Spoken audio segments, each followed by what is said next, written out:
செவ்வாய் அல்லது வெள்ளியில் துர்க்கை அம்மனுக்கு மலர் தானம் செய்யலாம். மேலும் செவ்வாய்க்கிழமைகளில் சாம்பார் சாதம் தானம் செய்வதால் வாழ்வு செழிக்கும். மேலும் வயதான பெண்களுக்கு தானம் செய்வது நல்லது.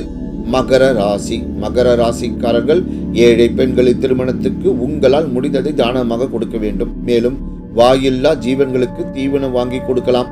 கோவில்களில் சீரமைப்பு பணிகள் நடக்கும் போது தானம் செய்தால் வீட்டில் லட்சுமி கடாட்சம் உண்டாகும்.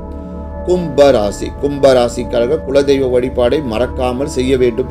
ஏழைகளுக்கு கதம்ப உணவை அடிக்கடி தானமாக கொடுக்க வேண்டும். இதனால் உங்களுக்கு வரும் பணவரவு இரட்டிப்பாகும். மேலும் ஏழை நோயாளிகளுக்கு மருந்து மாத்திரை வாங்கி கொடுத்தால் வளமான வாழ்வு அமையும். மீன ராசி. மீன ராசிக்காரர்கள் பௌர்ணமி நாட்களில் சிவ தரிசனம் செய்வது நல்லது. ஏழை மாற்றுத்திறனாளிகளுக்கு உதவினால் புண்ணியம் அதிகரிக்கும். மேலும் நல்லெண்ணெய் தீபம் தானம் செய்யலாம்.